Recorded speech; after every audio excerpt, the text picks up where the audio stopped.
Welcome to the South Coast Summit lock-in. This is about to get started. This is where it's about to get messy. Now, we haven't done this for a while. We've got 20 minutes to talk about how I found luck, and because we haven't done this for a while, I'll put some extra slides in just to make it extra special, all right? Because we had a few, now we thought I'll make it a bit more, just to really upset you all. Because I'm the one who's standing in between you and alcohol, although I like Michael's idea of bringing it with him, because he's a professional drinker, and we all aspire to be like him. So, luck. So I was, it's been a bit crap recently, right? I know some people haven't been feeling very lucky. I was one of them. I wasn't feeling very lucky. So I found some luck, and I want to tell you about it. And I want to tell you about luck because I binged it, because, I'm the bloke who uses Bing. And luck is weird, right? Luck's pure. Luck's a lady, right? Luck's good, luck's bad. Luck's blind, right? You can run out of luck. You can make more luck. You can lose it. But can you find it, right? So Napoleon allegedly once said, "Give me lucky generals," right? He wasn't very lucky in the end because we beat him because we were the British. But you get to my point. He said, "Give me lucky generals." So every army after that has said, well, if I'm going to go to war, what's the one thing you want? To be a bit lucky. Because if someone's shooting at you, you want to be able to dodge the bullets like the Matrix, all right? Don't want to get shot. We need a bit of luck. So I started looking on the internet for luck, because if you need to know anything, Bing has the answer. Sometimes. And this fella, he's a chap, Ernest Hemingway, right? He said, "For a long time now, I've tried simply to write the best I can, and sometimes I have good luck and write better than I can, which means you're only as good as your last job, which means if you're lucky, you're a bit screwed, just like us lot, because we're only as good as our last job." He's never worked in delivery, clearly. Then I found another fella who's got a lot in common with us lot. Louis Pasteur, right? Louis Pasteur. Would you believe this? Another Frenchman. But we forgive him for that. Louis Pasteur said, "Chance favours the prepared mind." He found this whilst looking at the bottom of his wine glass. He has a lot in common with us. He also went on to save millions of lives and invented vaccines and all the rest of it. Sadly, it didn't save the lives of his children who died of typhoid. 3 out of the 5. Poor bloke. Good help him. Not very lucky. But still, serendipity, looking there at the bottom of his wine glass. Then, I'd met this chap, and he said something to me, and this fella sums it up, right? Luck is when opportunity comes along and you're prepared for it, right? You're prepared for it. And I met this fella in the pub, and he said to me, "Keith," he said, "luck is 40% preparation and 60% luck." That's what life is, right? It's 40% preparation and 60% luck. And you're looking at me going, "I'm a developer, I'm an IT person, I don't believe in luck because I'm technical. If this, then that," right? Boolean operation. You can't really believe in such transient things as luck, but there's a ratio to it. There's a ratio to luck, right? It's right there, ratio to luck. Put a bit more in, put a bit more preparation in, get a bit more out. You have to be open to the opportunity for luck. And this comes from my public transport days when I was on the buses, right? Now, when you're controlling buses in London, all hell is breaking loose. There are accidents, there are idiots, passengers, there are road users, idiots, and it's just like chaos, right? And you're just one bloke driving a bus. Now imagine, as I became a controller, in charge of lots of buses, right? Maybe 50, 60 buses all running up and down the road all together at the same time, and you've got to control them and tell them to start, stop, and there's things happening all around you. You need an element of luck. And when you run buses, you get a little bit of a score at the end of the day. Scores are great, we all have a score. And my boss, Liverpudlian chap, used to come in and say, "Well, that was more luck than judgment." Thanks for that, mate, yeah. Really encouraging, my strategy, the maths that I put in, the plan that I put in place. But it's actually true, right? There's a chap called Alistair Dryberg, did a load of research, and he found that if you think you are lucky, you actually are. It's a self-fulfilling prophecy, right? So think about that. Scientifically proven, if you think you're more lucky than you are, and if you put in more preparation, then you become more lucky. So we've got a little equation going on here, right? We can learn a bit more, which we're all doing, lifelong learners. That's why we're all here, right? Open to the opportunity of luck.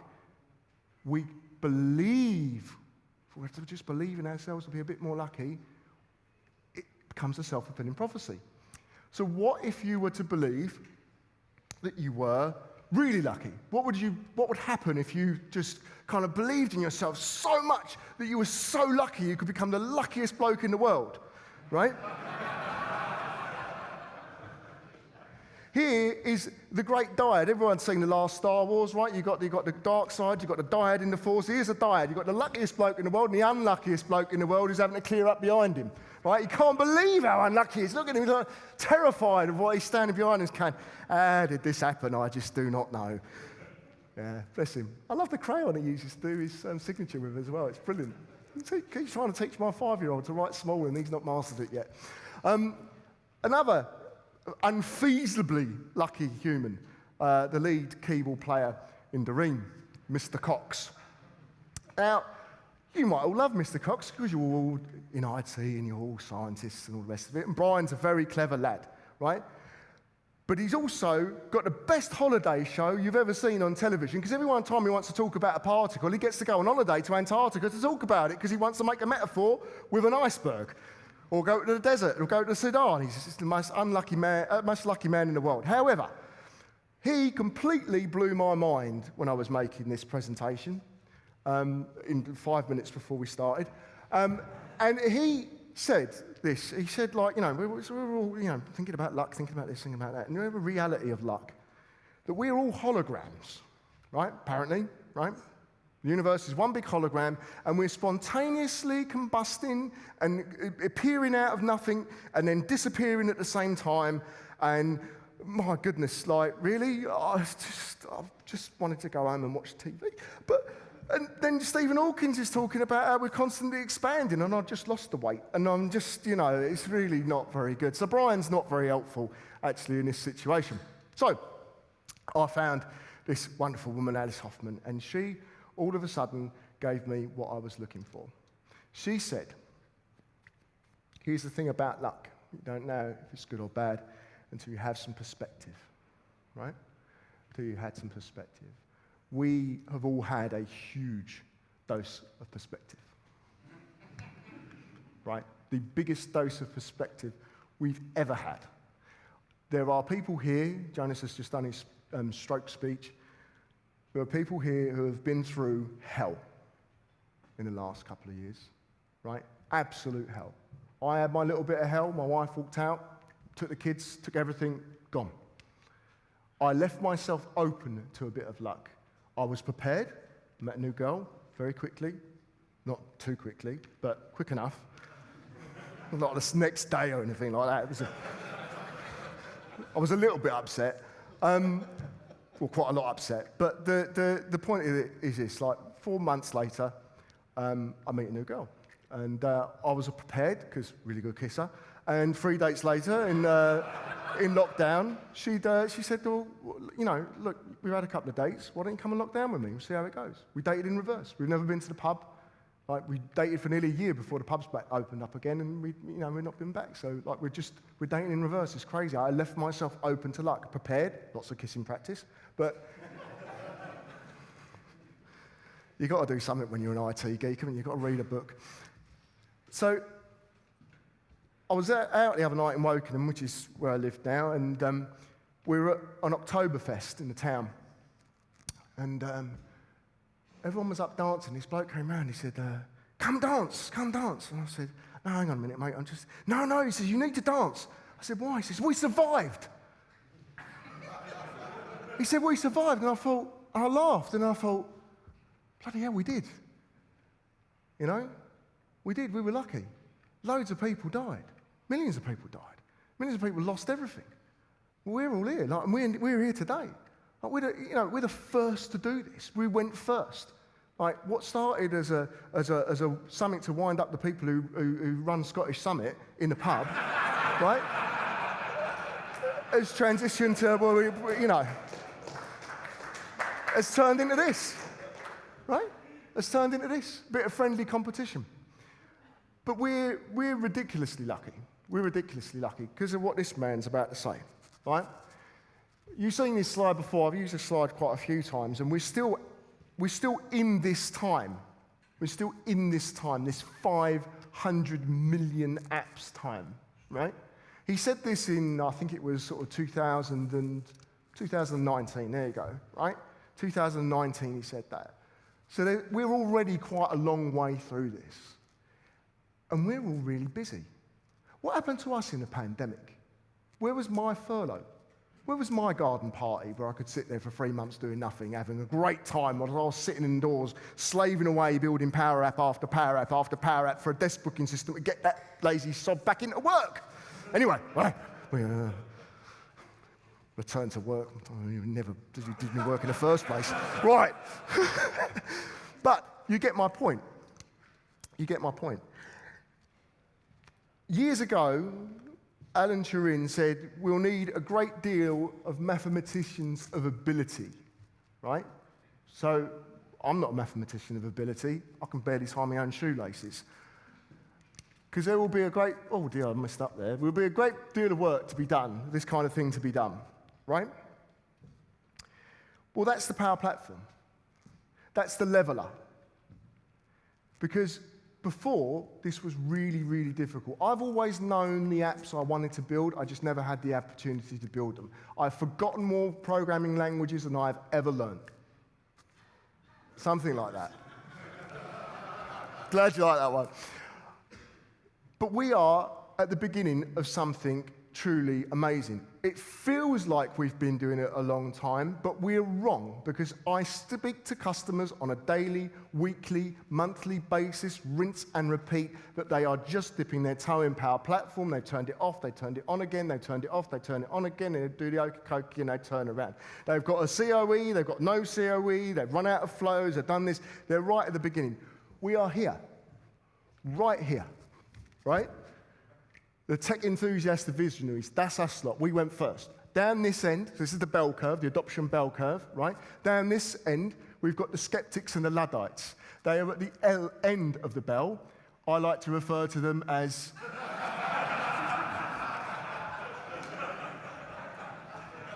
But we'll get to them. We'll get to them. Now, this is brilliant because we're right here. We are about to make this jump where organizations are about to really take off with this technology. We're seeing thousands of workloads being migrated to Power Platform. Thousands of workloads in organizations being migrated to Power Platform. 15,000 info platforms in one organization migrated to Power Platform, right? There is a huge amount of work for this to be done. Now, there is a problem. If you speak to Alison Mulligan, who's floating around in here somewhere, she will tell you there ain't nobody to build no Power Apps, right? There she's over there. Woo! There ain't nobody to build no Power Apps, and that's a real problem, right? That's a real problem. So, it's probably the greatest human being in the whole universe, right? This is Samit Saini. He is the nicest man you will ever meet in your entire life. Samit, as most of you know, because I know you're all professional drinkers, he worked at Heathrow, he's a security guard. Samit Saini built Power Apps, right? Security guard, checks your laptops and iPads, got no qualifications, extremely dyslexic, can barely read and write, has to get his boss to write his emails. There's Samit, right? Samit is meeting Satya Nadella on stage in front of 26,000 people, which is a lot more than you lot, so he's way more nervous than I am, with Kamal behind him. And Kamal genuinely used to check his emails, right? Genuinely used to check his emails. Samit then goes on and gets named a top 10 change inspirer by Satya, right? His career is set. Everybody's offering him a job. He gets his GCSEs, because he didn't have any. And he goes off, and he walks around Heathrow Airport, and he doesn't leave. They offered him so much money to leave. Every partner offered him a job. Every company offered him a job. What did he do? He went and trained Naz, who works at Heathrow Airport. He went and found another human being to train, to make like him, to give them the opportunity of luck, to prepare them for the opportunity of luck. Then he found Courtney. These two are on the Microsoft website. When you go to powerapps.com, these two are on there. They're the case studies. These are human beings that came together and decided that they were open to the possibility of becoming more, to be more prepared, to be open for luck. I read this book, Dux Raymond Sy recommended it, about accepting people in their owniness, right? Accepting people in their owniness. And I didn't really know what that was like until I worked with an amazing person I'll introduce you all in a minute. When I was training some people who had really kind of like just coming into technology. And they decided that they were prepared for luck. So I'd like you to all give a huge round of applause for, and they've got no picture of this person, because they're here in this room. Tricia Sinclair.